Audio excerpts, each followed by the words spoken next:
Pemirsa, anggota DPR berinisial DK dilaporkan ke Barreskrim Polri atas dugaan tindakan pencabulan. Barreskrim Polri memanggil anggota DPR inisial DK yang dilaporkan karena kasus pencabulan. Penyelidikan kasus ini diduga telah berjalan sejak 24 Juni 2022 dan kini telah memasuki tahap pemeriksaan DK sebagai terlapor.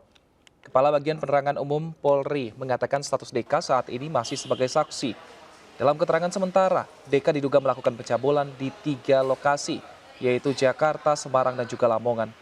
DK diduga melanggar pasal 289 KUHP tentang tindak pidana pencabulan. Sementara itu, Mahkamah Kehormatan Dewan DPR RI siapkan sanksi pemecatan terhadap DK apabila terbukti melakukan pencabulan. Saat ini MKD akan melakukan pengecekan secara formil terkait aduan tersebut.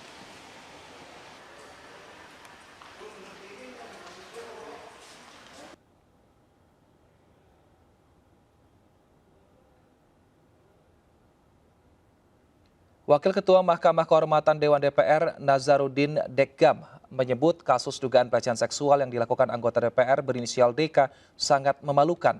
Kasus ini sedang diusut Barreskrim Polri. Politikus Partai Amanat Nasional itu menyampaikan hingga saat ini MKD belum menerima laporan dari siapapun untuk kasus pencabulan tersebut. Apabila ada yang melaporkan dan laporan lengkap, MKD langsung menindaklanjuti sesuai dengan ketentuan peraturan perundang-undangan yang berlaku.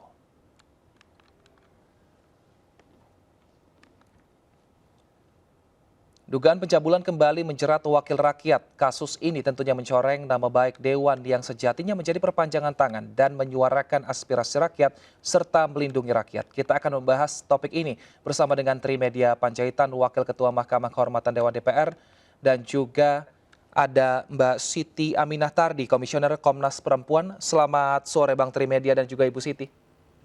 Selamat sore Mas. Baik, saya ke Bang Trimedia. Sejauh ini apakah sudah ada laporan mengenai dugaan pelecehan ini, Bang Trimedia? Sampai tadi saya cek di Sekretariat MKD, belum ada Mas. Dan Baik. Kedua, kami juga sedang reses sampai tanggal 16 Agustus. Kita mendengarkan pidato nota keuangan Presiden Jokowi tanggal 16 Agustus.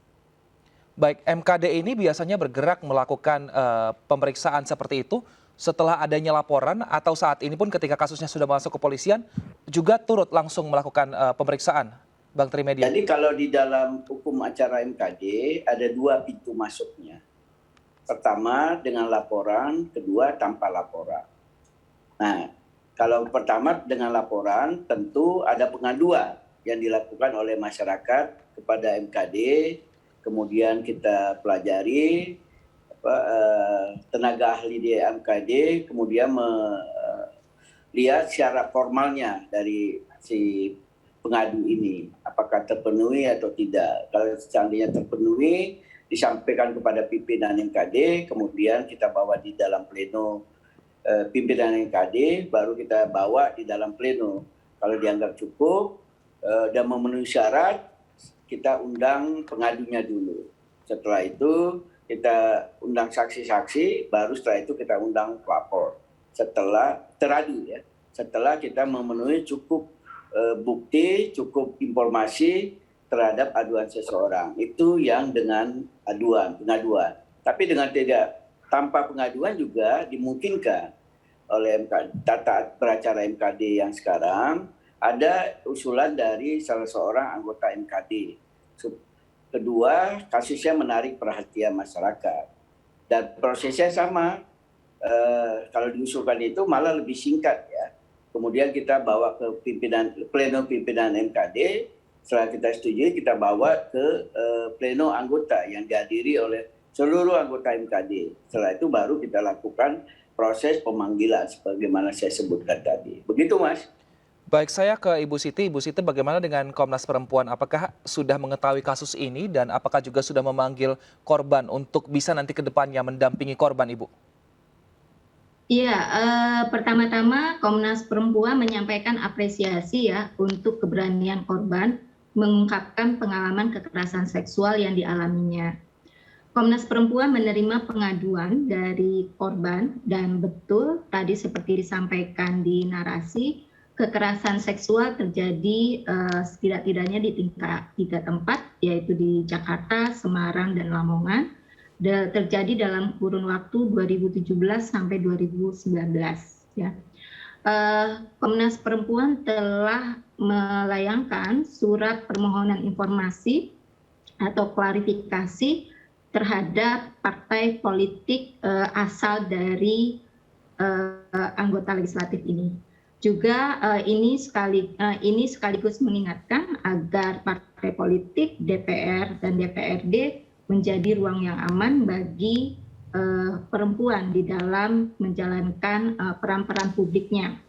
Dalam kasus ini nampak relasi kuasa antara korban dan pelaku, di mana korban bekerja sebagai staf administrasi dan kemudian mengalami beragam bentuk kekerasan seksual. Nah, dalam konteks ini, Bang Trimedia, Komnas Perempuan tentu mengharapkan MKD bergerak untuk memproses kasus ini, karena bagaimanapun kita sudah memiliki Undang-Undang Tindak Pidana Kekerasan Seksual, di mana ini menjadi usul inisiatif DPR, dan salah satu poin yang utama adalah bagaimana kita membangun ruang yang aman bagi setiap orang dari kekerasan seksual. Jadi demikian Mas, betul Komnas Perempuan menerima pengaduan dari korban. Baik, sebenarnya korban ini sudah melaporkan terduga pelaku atau saat ini DK kepada pihak partainya, yaitu Partai Demokrat. Namun saat itu kuasa hukumnya bernama M. Soleh ini mengaku Partai Demokrat sudah membatalkan laporan karena tidak terbukti. Nah, buktinya ini yang sulit mungkin dikumpulkan Ibu Siti, karena dari tahun 2017 sampai dengan 2018 ada 3 tempat. Jika seperti ini, bukti apa yang bisa diberikan oleh korban kepada pihak kepolisian dan juga pihak MKD untuk kasusnya bisa segera diproses dan bisa jelas nanti hukumnya?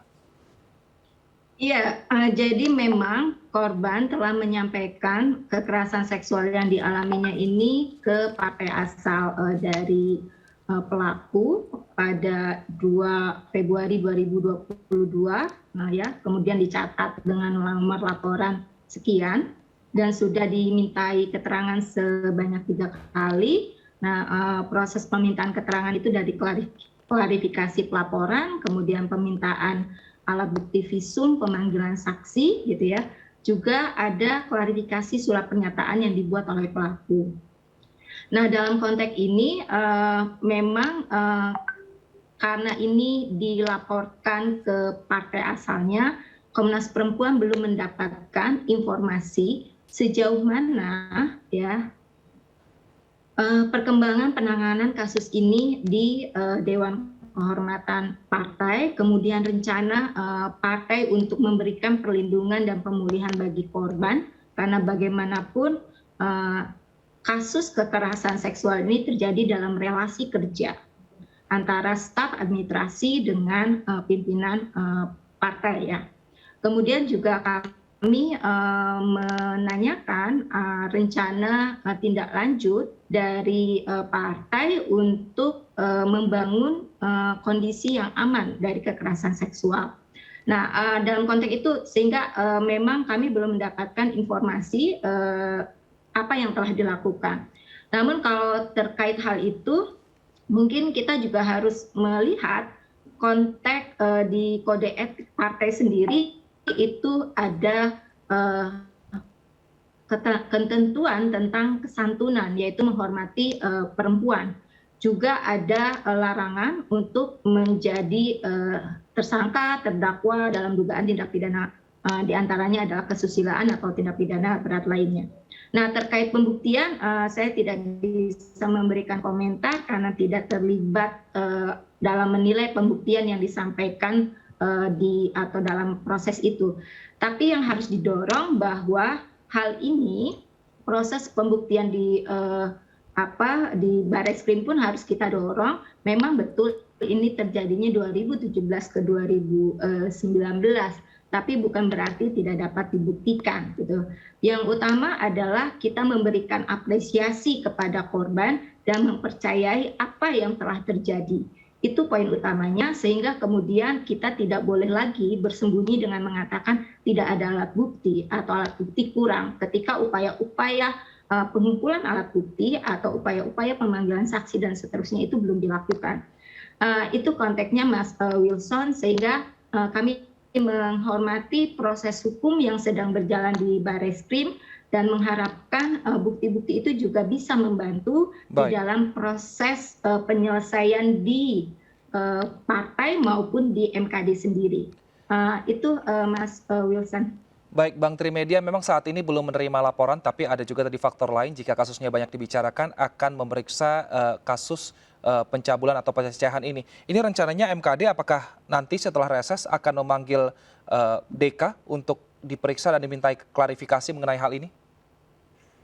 Saya juga 2 hari yang lalu sudah dikomunikasikan oleh Ibu Puan Maharani, Ketua DPR, menyangkut berita itu, dan pesan dari Ibu Puan supaya, karena ini menyangkut kekerasan terhadap perempuan, sama seperti yang disampaikan tadi Bu Siti Aminah, ini kita sudah mengesahkan undang-undangnya.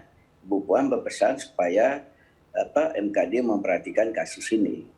Ada salah satu pimpinan MKD dari fraksi PDI Perjuangan. Tentu kami memperhatikan ini, tapi kami juga tidak bisa keluar dari koridor-koridor yang ada.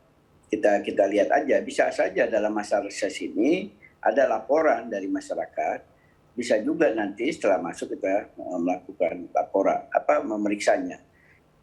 Tidak ada masalah dengan tenggang waktu 2017-2019 itu. Kalau kasus kan ada kadaluarsanya 15 tahun. Ini tentu 10-15 ya, tergantung ancaman hukumannya. Hemat saya ini belum kadaluarsa kalau kita pun menindaklanjutinya. Poinnya mungkin juga ini efek jerak pada pelaku-pelaku, dan kita juga menghormati juga keberanian dari pelapor untuk melaporkan. Apalagi yang dilaporkan adalah anggota dewan. Baik.